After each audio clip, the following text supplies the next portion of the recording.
So, hey ladies and gentlemen, in today's video we're gonna install the Arch Linux, and for some reason if you want to use the Arch Linux, you can definitely install it, and that's what we're gonna see in this video. So with that said, let's get started.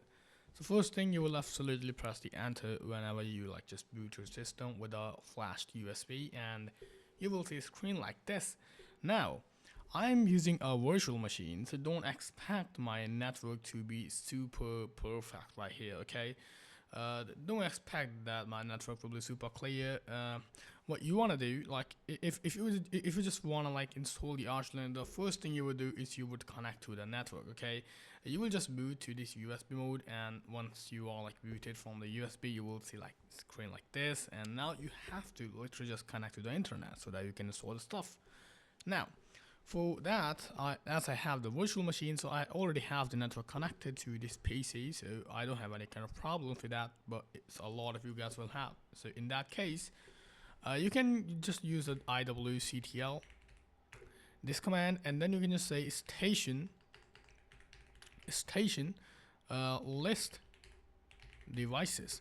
Now as you can see, my devices are not listed here, but yours might be listed like WLAN 0 or 1 or anything else. There will be something which will be listed right here. If it's not, then there's a hardware problem.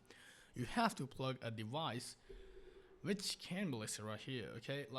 I have the motherboard router which is connected to my hardware and actually my motherboard, so on my main Arch Linux system, it's actually connected to the internet, okay? As you can see, the Wi-Fi is working, but in this virtual machine, since the virtual machines directly uses a host internet, so that's why I don't have any kind of device listed here. But in simple language, you will have a device listed right here, okay? If it's not, then there's hardware problem with you, okay? Or you are using a virtual machine. These might be just two causes why there isn't a device listed, but there will be a device listed like WLAN 0. In that case, if you have this, then you are all good to go. Now you can just say station, the device name, for example, you might be the WLAN 0, and then the connect, and then actually we'll just say get minus networks. Now this will give you a list of all the networks, okay? Of all the networks. And what you need to do is, once you have the list, you need to just say station, the device name, and then connect, and then these codes, double quotes, and then the network name. Like seriously, you have to write the network name yourself. You might be some Counter-Strike player Wi-Fi or anything else you want, okay? Just make sure to write the network name, and then it will ask for the password. You need to just enter the password perfectly, make sure the password is correct, and once everything is set up, you can just simply exit. And how you can exit? You can just write this command, exit, and that's it. You will exit, and you will be back to this red colored root @arch ISO. Now, once you are right here, you need to check that if you are connected to internet or not. So for that, you can use the ping command. Just say ping, and then your favorite website name minus the github.io. So I will write the github.io, and as you can see, if it's still 64 byte from this and just repeating it, it means you are all good to go. Now you can just press Ctrl C to cancel this, or let's say exit, okay? And the process will be ended. But if for some reason there isn't stuff like this, you're not able to see output like this, then it means you are not connected to the internet, and in that case you need to use the iwctl command again, because you might have written the wrong password, or in the first place you might not be connected to the internet, okay? And that's the reason you have to fix this problem. You can just use the entire web stack for this thing, and there's a lot of resources for this, okay? Now and I have actually just told you one of them, okay? Now once you are all set, what you want to do, you can just clear the screen by this clear command. It's optional, but it's really helpful to keep the terminal tidy.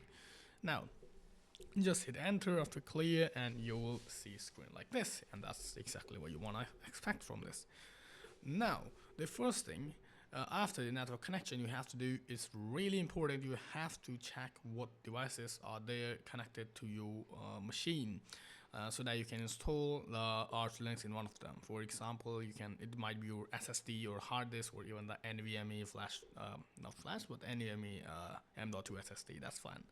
So in that case, you can use a command called lsblk, and then if you just hit enter, I'm not gonna just go in depth of this command. It's a little complicated, so I'm not going to like just go in depth. Okay, it will just list all the block devices you have. Okay, now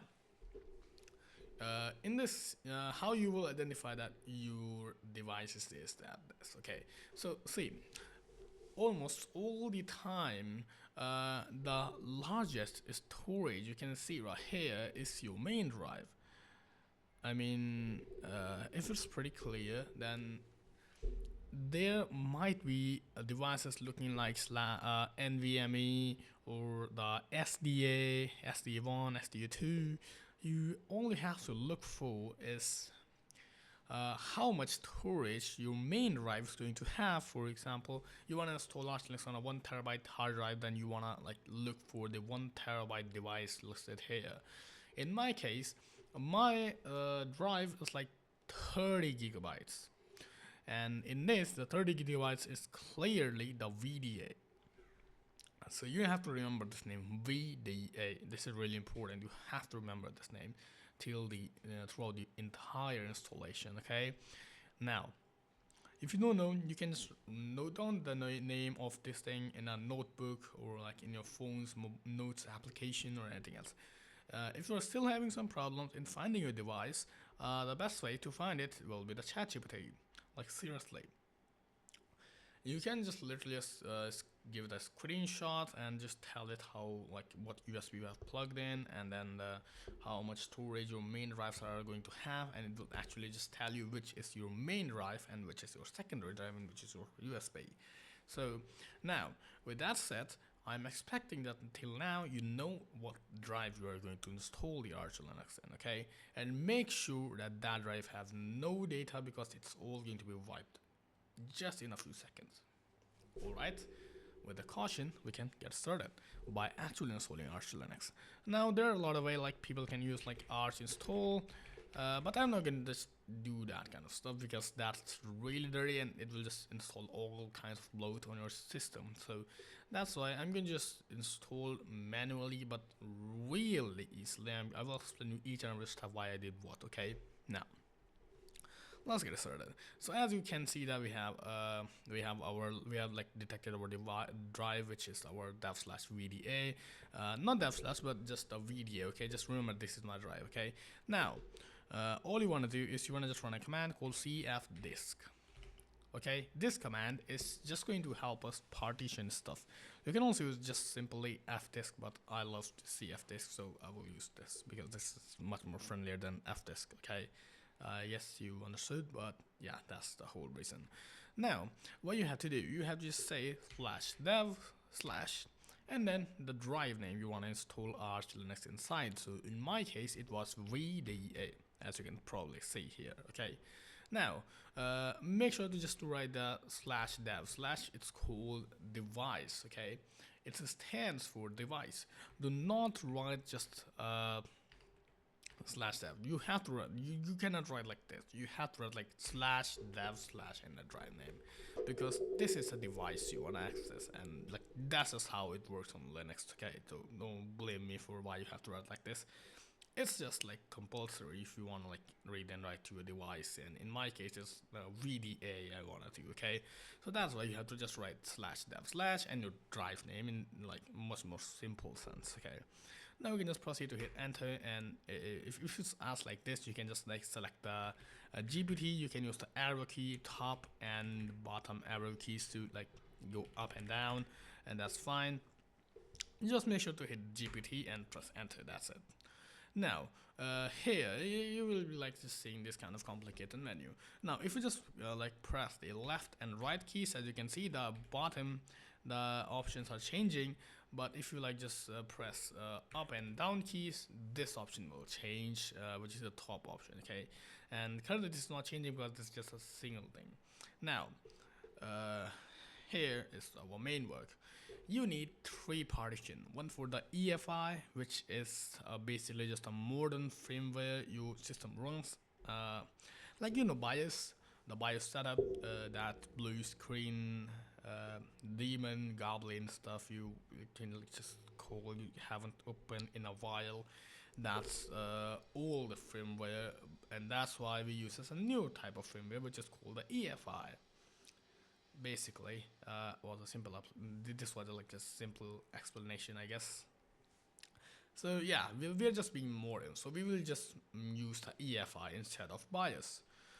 And for that, we have to create a partition for the EFI so that we can tell our computer that, hey, here is operating system's bootable stuff. Okay, you have to take care about this thing.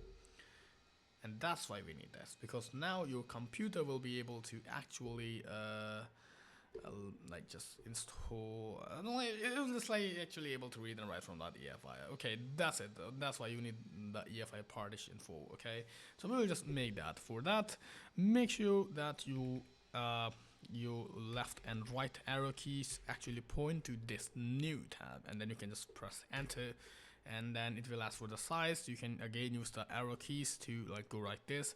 Do not erase giga G, just write 1.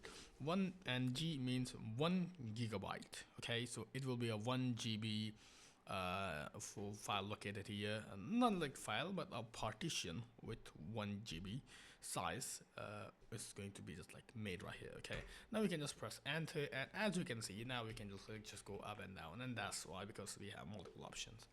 Now just make sure to like just select the top option, the dev/VDA1, or like anything according to your device. Okay, now the press the key T, and from here go to the topmost with the arrow keys, and here you can see the EFI system. And as I just told you, this is a modern firmware your computer uses, so that's why just press enter. And once you have done that like step, you can now just come to the bottom with the arrow keys, and then again make sure that you are on the new tab and just press the enter. Now you can like just press enter if for just the main storage, but just wait for a minute, because you have to make a swap memory. And why I'm saying that, what is swap for the first thing? Okay, so let's say your system have 8 gigabytes of RAM, but now you are running a game which needs more than 8 gigabytes of RAM. So in that case, the game will be limited by the 8 gigabytes of RAM. But and that's why your performance will be like messy. It will not be pretty good. Okay. And in that case, the Linux says that, hey, you have a swap memory.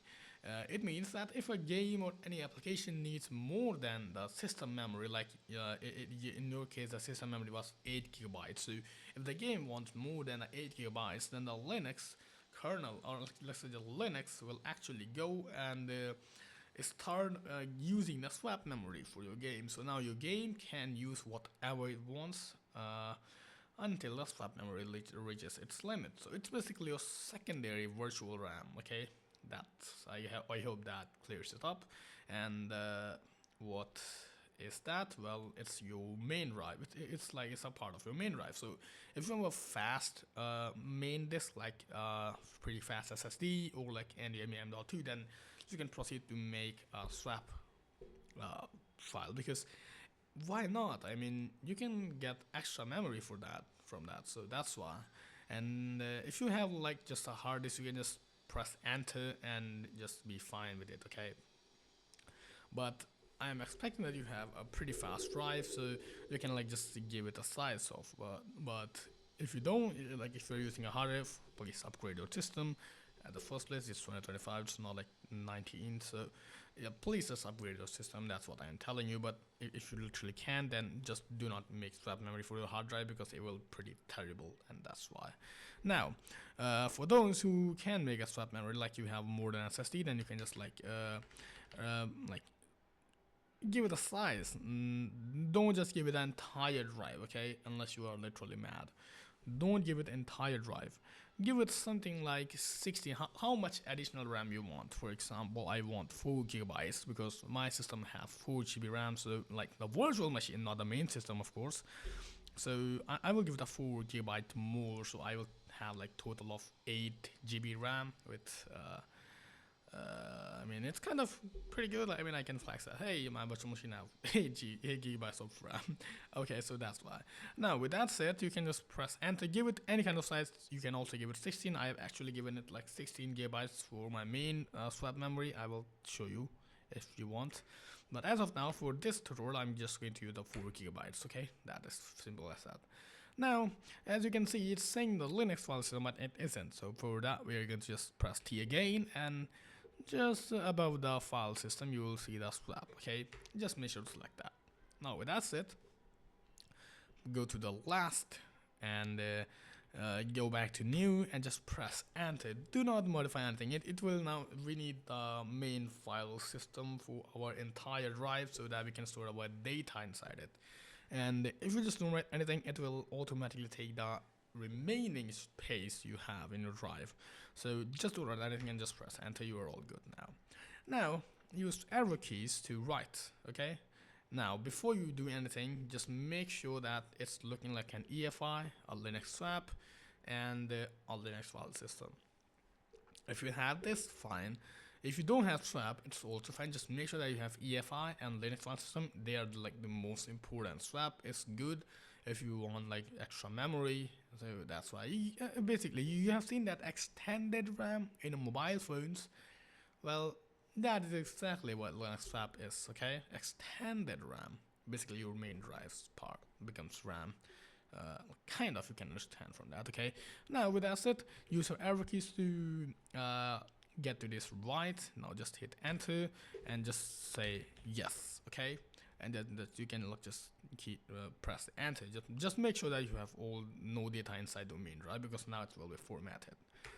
Now I have just pressed enter, and now you can use arrow keys to go to this quit and just press enter and you're fine. Now just to be fair that we have the partitions, we will use the lsblk, and as you can see now we have the VDA1, VDA2, VDA3. This is exactly what you want. Just VDA will be your drive name. It might be SDA, NVMe, or anything else you might just see. So now you're all set.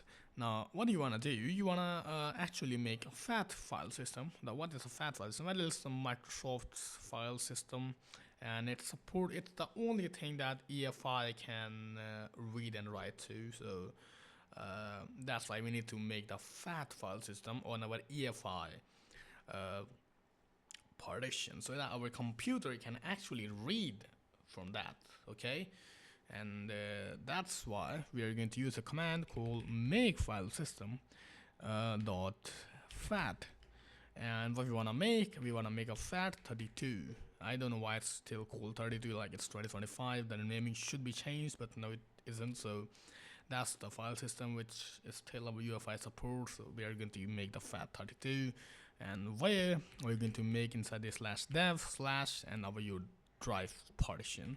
So it's my drive name, and the partition was number 1. As you can see, it's 1 GB, and that's a VDA1. So that's why I'm going to just write the VDA1. Make sure to correctly locate this thing. Okay, correctly. Be careful. Be careful. That's why I just explained you everything you have to know in the previous step. Now you can press enter, and as you can see, we have the file system. Right, just made it right here. Now what you can do, you can just say make file system. Oh wait, before I do anything else, now we have to just make our swap, because now we have our EFI set it up properly. But we actually have to set up the swap, because it's currently, as of now, it's like just another file system we have. Okay, and we don't want to just make it a file system. We want to make it swap memory, so that when our RAM fills out, we can use that part of memory. For that, we can use the command called make swap. Make swap via the partition, which is like dev/VDA, and what the partition name is called 2. Make sure to see that it's 4 GB partition that I just created with the CF disk, and that's why I just wrote this. I can press enter, as you can see now it's made it properly. You can just not care about this output, that's just optional. Okay, now you can just say swap on, because we wanna wait, swap on, because we want to also activate the swap. We just don't want to like just create it and forget it. We want to activate it. For that we will just use swap on command, and then again the VDA2, which is the partition which contains a swap file system. And now we can just press enter, and just, as you can see, nothing, just clean, which means no errors, nothing. That's fine, that's what you want to see. Okay, now for the last thing, you want to store the data inside. Use the ext4 file system. It's what I will highly recommend you to use. Do not use btrfs or anything else. Use ext4. It's the best file system on Linux you can use. That's why. Now I will just for that you can just say make file system.ext4 and where /dev/vda, and the last one 3, which is your entire drive. You can see 25 gigabytes. Okay, that's why I told you, please remember the device name. Okay, you will need this thing, and as you can see, you really need this thing just right now. Now you can just press enter, and you can see we have done. Everything is fine. You're good to go, aren't you? You're pretty much good. Now you can just clear this screen, and you can just see if the file system were correctly made. So for that you can just use lsblk-f command. Minus just shows you the file system information, and as you can see, our VDA one is FAT32, which is exactly what you want, and then our second one is the swap, exactly called swap, and the third one is the ext4, which is our main drive. So, like, it's still our main drive, but it's the location where we can store our data inside. Okay, that's exactly what kind of order you want to see. Now, if you are a Linux nerd, you can actually make as many partitions as you want, but if you're like just a beginner, just give me your hand, I will hold them and let you install the Arch Linux, and just like you can just like then go with anything you want. Okay, that's it. I hope that, I know that was awkward, but that's fine. We are just installing the ISO. What ISO? We're installing the Arch Linux, aren't we? Yeah, okay. Now, jokes aside, now we are gonna to just install the main system, okay? But for that, we have to mount these, because now we have made it the file systems on our device, on our drive, but we aren't able to use them. And to be able to use them, we have to mount them. For mounting, we need to mount the main drive first, because then we can mount the EFI file system. I know it's confusing, so just follow what I'm doing. Okay, you can just say sudo, no, not sudo, just say mount /dev/ again dev/ like a compulsory thing you have to write. Okay, but then the drive name, which was VDA, and then the partition number, which is 3, because we want to mount our main file system, which we really want to write data inside. Now, where you want to mount? Well, you can just mount it anywhere. You can create a folder with the mkdir command and just mount it right there. But I will not do that. I will mount it in a /mnt, because Arch ISO is just read only. So it means you cannot write anything to it. That's why it contains a file system called ISO 9609660. So it's a read-only file system from ancient 90s, and that's why you need to use this /mnt. So I hope that's clear. Okay. Now, when you have this /mnt, you can like just press enter. Just make sure to mount your /dev/ your drive name, and then a partition number, and then /mnt. That's what you want to do. This is just a folder inside this Arch ISO, so you can mount inside it. Now you have mounted it, so now we can write to the MNT, because if we write to MNT now, it's pointing to the main drive. So whatever we do to MNT will be actually applied to the main drive, not to the MNT. So now our main drive is the MNT. I hope that clarifies a lot of stuff. I hope that's but if it doesn't, just follow me. Okay, Now, now you have to make a directory called boot inside your main drive, and your main drive is now called /mnt. You no longer have to like just say VDA3, okay? You can just say /mnt. That's it.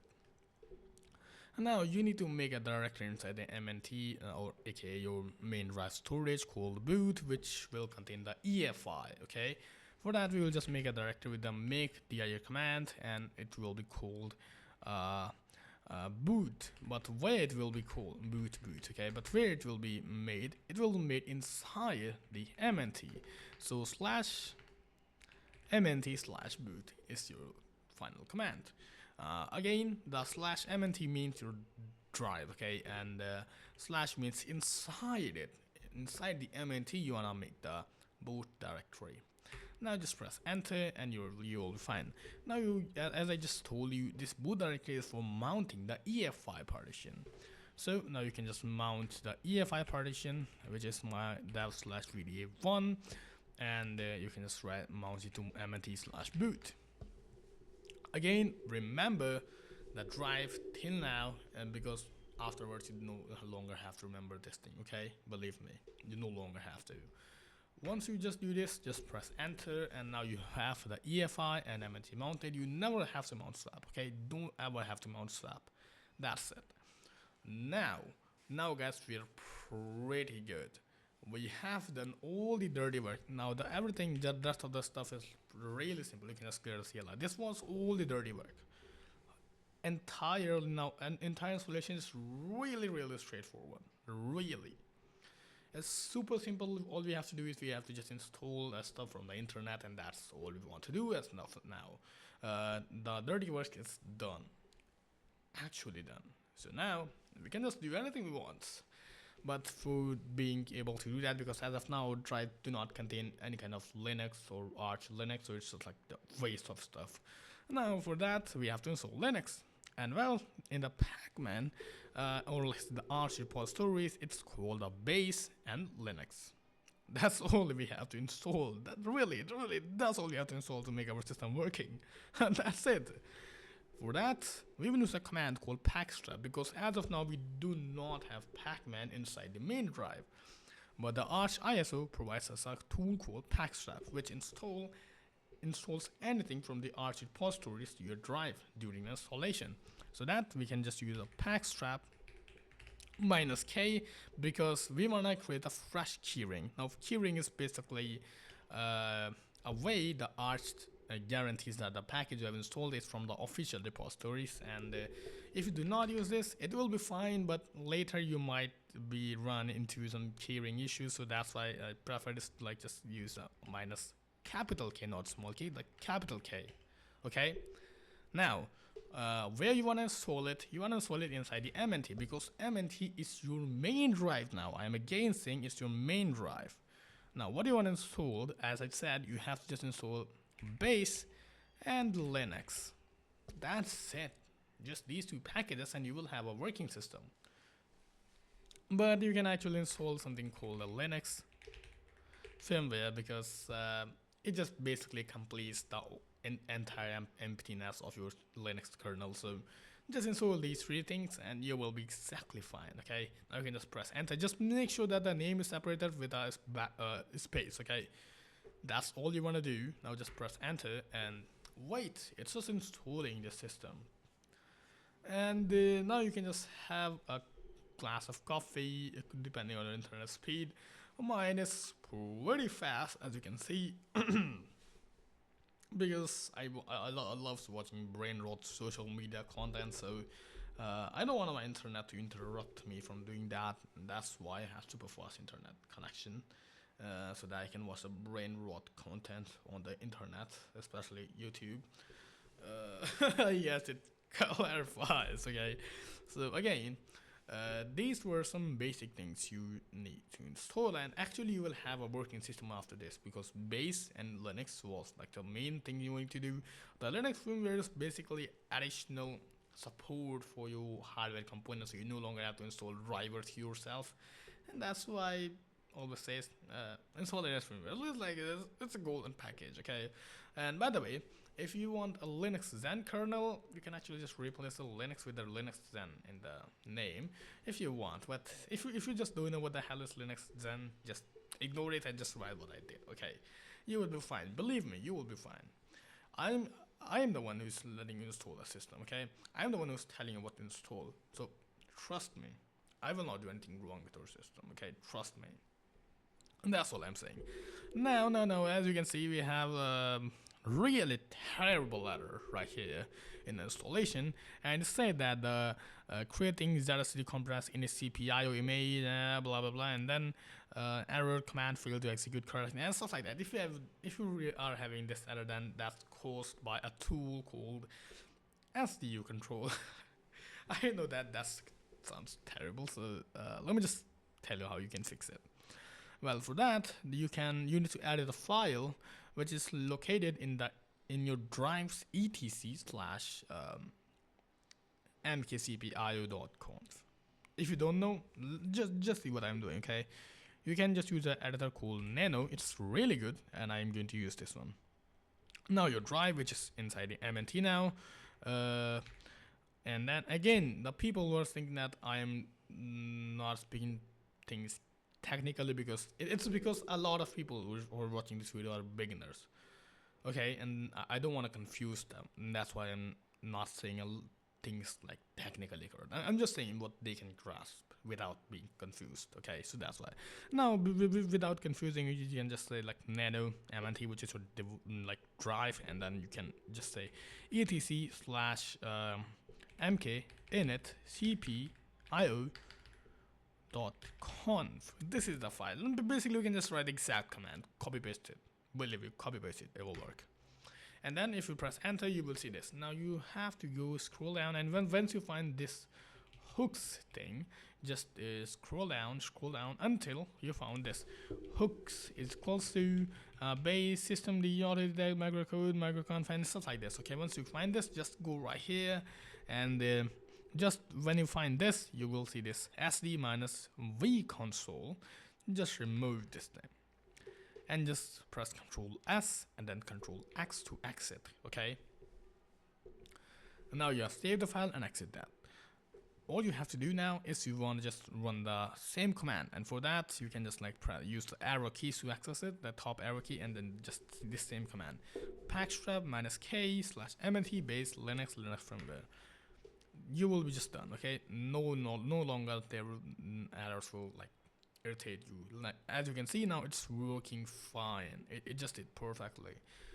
You don't actually have to run that command. You could just like run this make init cpio and then /mnt like stuff. But no, I don't want to overcomplicate things. Okay, that's why.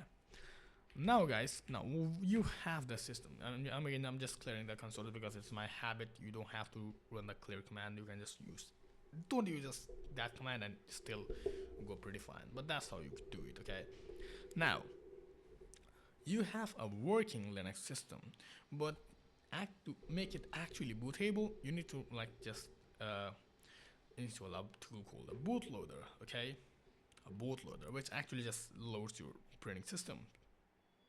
I hope that clarifies it. And as of now, we don't have any kind of bootloader, but we do have on a working operating system. And for that, we can install a bootloader. But before we do that, we can set up a lot of useful things we want. And that's why the first thing I will say you have to do right now is you have to make a file system tab so that your kernel can know what directory, what partitions are present on your device, and that is what we call fs tab. Okay, fs tab.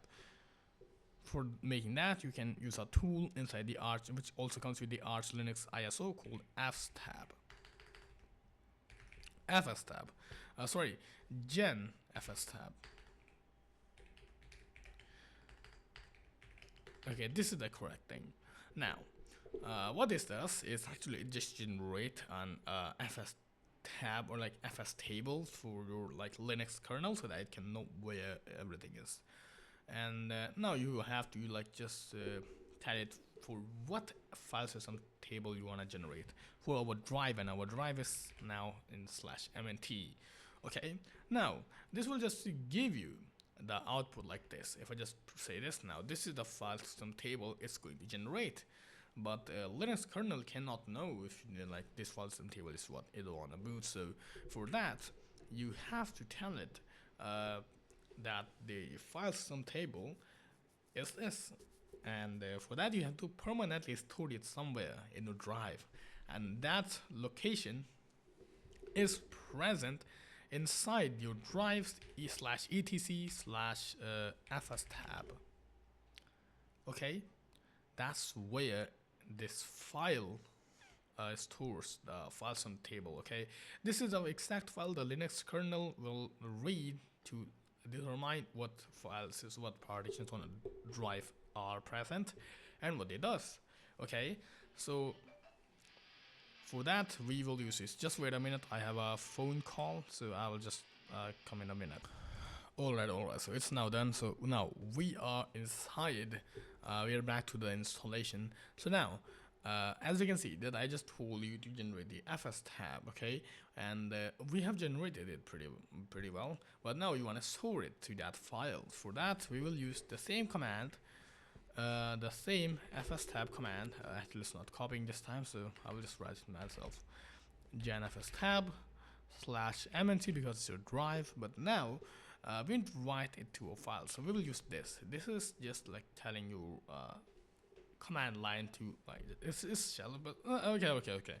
It's just telling you command line to, hey, put the content of this command inside the file, and the file is inside your drive etc fs tab. That's it. Now you can press enter and it will fine. And now what you can do is you can literally just go into your system from here. How you can use a command called arch-chroot, which means change root and where to your drive. Now if you just press enter, you will be booting into the system which is installed on your drive. How cool is it, isn't it? And that's important because you have to do some stuff. Okay, now you wanna just jump into this, and now you're done. You can just again enter the clear command, and now you are inside the system you just installed on your main drive. Okay, that's the system. It's no longer inside the RJS. I mean, it is still in the thing which is providing interface, but now you're actually inside your main drive operating system, which you have just installed on your main drive. Okay, so now you can proceed to install stuff whatever you want. Alright, so the first thing I will tell you to do is to install bootloader, which is in our case we're gonna use a bootloader called grub. Grub is really good, and that's what I will suggest you to install. For that, it's pretty simple. You can just use the pacman -s command to install grub, and install another thing called EFI boot mgr. It's stands for EFI boot manager, I guess so. Might be. I could be wrong for this naming, but I told it. But yeah, you have to install these two things on your system, and just wait until they installs. And as you can see now, my system has installed it. You have installed them, but you have to actually configure the grub for your system, because the grub is installed, but I don't know what to boot on your system. For that, you can install it by running this command called grub -install. Now, what you want to install it for? You want to install it for your system's architecture, which is the x86 64-bit. Yeah, like basically, if you have a standard consumer Intel or AMD GPU, like Intel's Core Ultra, just Core i5, i7, i9, or let's say AMD's Ryzen, anything, okay, anything like Ryzen 5 7600X, it's what I have. So like anything, if you have a desktop, a simple standard desktop CPU, then your architecture is the x86 64-bit. Okay, so that's why we'll say -target, because this is how we tell the grub to what system you have. Okay, so that's really called target. The target architecture, which is the x86 _64-bit. you could write this, but now since we are installing for EFI, so we need to tell it that EFI is 64-bit. So for that we use minus EFI. Now then, since you are using the EFI, so we have to tell it that, hey, where our EFI directory is.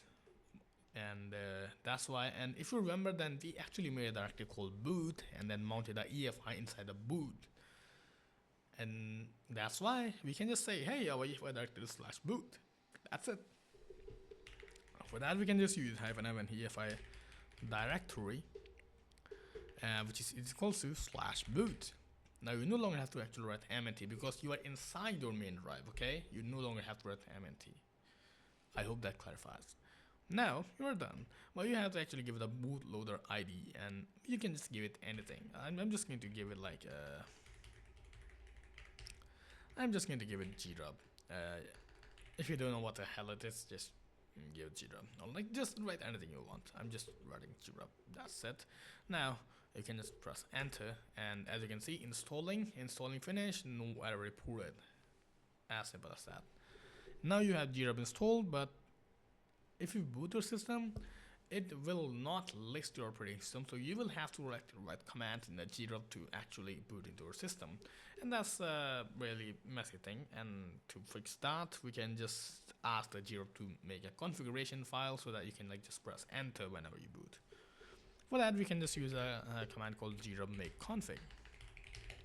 Now we can just tell it where to make a configuration file. So we want to make the configuration file inside the grub's configuration directory, which is at /boot/grub/grub.cfg. So for that, we will specify the output path, or let's say output file, which is specified with -o and a space and then the directory. In our case, it's a boot/grub/grub.cfg. If you don't know anything else, you're confused, just follow what I did, okay? You will not be going wrong at all. Now you can just press enter, and as you can see, now we have done it. And you will have a working system after this. But please do not stop here. You will have no Wi-Fi working. You won't be able to connect to internet if you don't have Ethernet. And for that, you can use packages that I recommend you. You can just say pacman-s network manager and IWD. These two packages are what you can install if you want to connect to the internet, okay? Which you will, of course. Then you can just press enter and you will be fine. Now we will have a working system after this.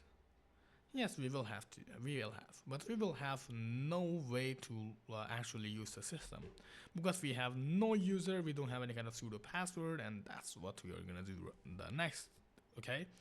And for that, we are going to set a password for the root, and if you just write, and for that we just write this password command and just press enter. Now this is your root password, means this password is what will be used to give you the superpowers to do anything in your system. So make sure to write this really strong, okay? Make sure just select a really strong password.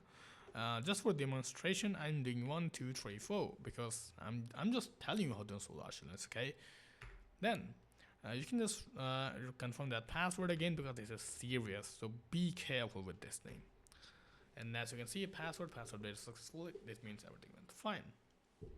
Now you have the root password, but you don't have any kind of user except for the root, and that is really dangerous because now every app can actually access the root, and that's not what we want. So for that, we will add a secondary user which can access, which can use the root, but it cannot automatically use root, okay? And for that, we use a command called user@, and just use these options: -m, -g. G means the group, and group is whale because it's the default group which uses the sudo, by the way, and that's why you use this. And then you want to provide the shell. Shell is basically the interface with having commands inside, so that's why we use -s, and by default it's called a bin/bash because archinstall ships this shell by default, so that's why I just use this. Now once you have this the shell perfectly fine, you can just say the username. My username will be, let's say, the good to go user. So I'm just writing GTG, good to go. You can just write anything to what you want. And now I'll just press enter. Now you have a user, but you will not be able to log into this user because he do not have a password. And for adding the password, you can just use the same password command, but with the username. If you don't write anything, it will ask for the root password because it sets a root. But if you give the username, that will set the password for that user. Now we can just press enter, and for this I'm again setting 1234. Just make sure to write a different password. A lot of people literally just say that the user and root should be same. No, they shouldn't be. Root user is going to give you superpowers for doing anything on your system, and the normal user cannot do those things directly without root access. So make sure to like separate them, and that's the best practice you can have. I'm being an idiot to like just use the same password, and and that's just for what I love. Okay, I know my password is super secure, that's why. It's just 1231, and I'm just showing you how to install Archinstall, and that's why. So without bullshit, just press enter with a password and you will be all set. Now guys, you can actually boot your system without anything. No, you cannot. You have to set the host name, because as of now your machine have no way to like just basically it have no name to for other devices to know it if they're connecting to via internet connection.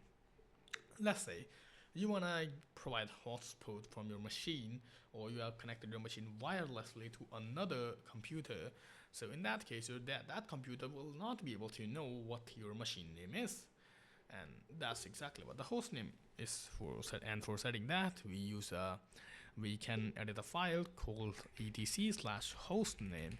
But as of now, we do not have any kind of editor, so we're going to install an editor called Nano that we just used before.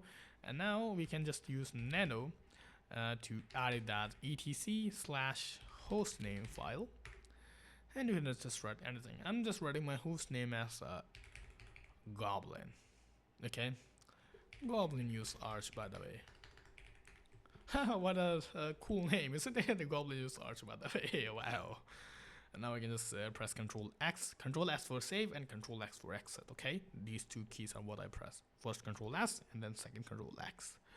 Now you have to make sure a file exists, which you can just say from nano/etc/hosts, and you should be able to see stuff like this. This is really incredibly important. Okay, without this, your system will be like just broken. So make sure that this file exists. You do not have to do anything. You can just like check the content. This type of content should exist, and you don't actually have to run this command. Just make sure that that file exists. Okay. And by the way, Arch automatically creates this file for you, so you don't have to literally just like worry a lot.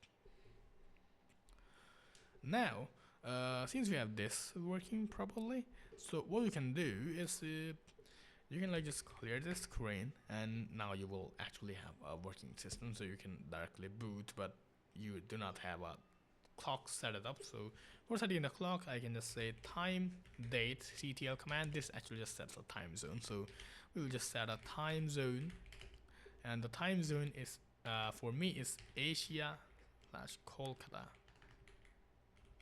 Yeah, I am from India. And that's why. Please do not blame me for my accents. I've naturally got these accents. I am not forcing them. I have watched a lot of like foreign content for programming, stuff like that, and that just naturally shaped my accent. And if you want to get these accents, well, if you merge British, American, and Scottish accent together, it will give you will give you an accent like this. Okay, so yeah, you can do that. And if you want from me, get that for just $9.9999 billion. Okay, just kidding. Okay, now we can just press enter, and I'm just going to ignore this thing. It's just okay. There's not a time zone. Asia/ it's just like this. Okay. I'm basically screwed. Okay, that's fine. You can just use an internet connection for this thing. I'm not doing that. Okay, it's fine because my it's virtual machine. But if you want to use this thing, you can actually just set up this like from internet. Okay, I'm not going to use that because our video is already pretty long. So Yeah, you can just time zone. Just make sure that you know what actually your time zone is. Okay, just make sure it. Now, once you have set a time zone, what you can do is you can basically install a desktop environment. And what a desktop environment is, well, if you have seen those nice fancy GUI, like you can just see this GUI, this nice beautiful GUI. This is KDE Plasma customized, and actually, ignore this thing. I like to call myself a goblin.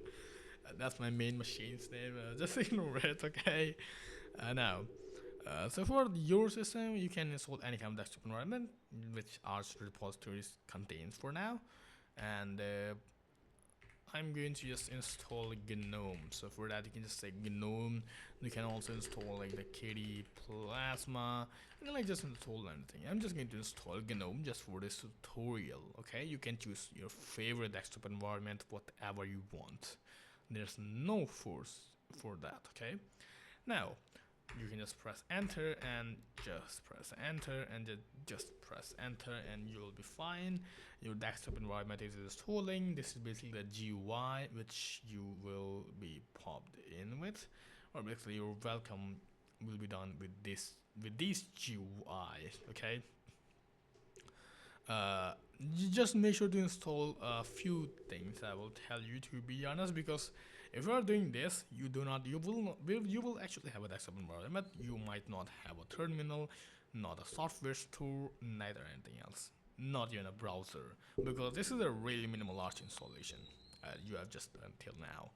And that's why I'm going to add these tools, and I will also show you how you can add these tools to your system, so that you will have a complete computer desktop in experience with your Arch Linux. And I just don't want to make you like struggle with the configurations, and that's why I'm just telling you all this stuff meanwhile I'm installing. Not one of those who like just tell you, hey, just use Arch install and it will do everything for you. No. If you're using Arch Linux, you should know what you are doing on your system, and that's why I'm telling you use this way, because there will be a lot of times where Arch install script will be broken and you will like just screwed in the middle, especially if the Arch ISO you have on your USB flash drive is pretty old. Okay, that's why use this way. It's the best you can do. Okay, now. By the way, from this way, I don't mean my way, I meant manual way. That's the best, okay? Now, once we have this thing installed, you can actually install a terminal. Pacman -s, and the terminal you can use this GNOME terminal, but I actually do not like that. But yeah, still, I'm going to install that. You can use GNOME terminal, and then you can also use a software called GNOME software, and you also need a tool called Flatpak, because Flatpak is going to be the backend our GNOME software is going to be using, and that's why I told you to install Flatpak as well. Also, you can install a Discover. In case the GNOME software fails to load Flatpak, the Discover will automatically load it, and that's why. So these are just two software, so you can let it delete any of them if you don't like any of them. And then also make sure to install a file manager called Dolphin. Nautilus, which is default GNOME's file manager, is terrible. Do not use it. Use Dolphin. It's really the best file manager, I can tell you. Now you can just press enter, and you can just press enter, and you will be fine. And as you can see, we are just going to be installing a lot of this stuff, and without these your system might be literally screwed, and that's why I just use these tools. They're important, pretty important actually. And now you also want to install a tool called Git and Base Devil, because if you want to use like AUR, then make sure to install them. So we're also going to install Git and Base Devil, and with these you will be fine actually, because now your system is actually going to be an all-rounder Arch Linux system. So you can install from AUI, you can install from Flatpak, you can also install manually if you want, and of course from the Pacman. Now, Since everything is set perfectly, what I will tell you to do is actually just make sure to run this command, okay, to set a display manager, okay, a display manager.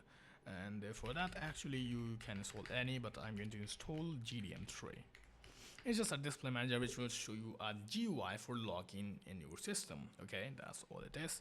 You can also install SCDM or anything else. By the way, by default it shifts with the desktop environment, but I want to be super clear with what my machine is doing, so just make sure to install this.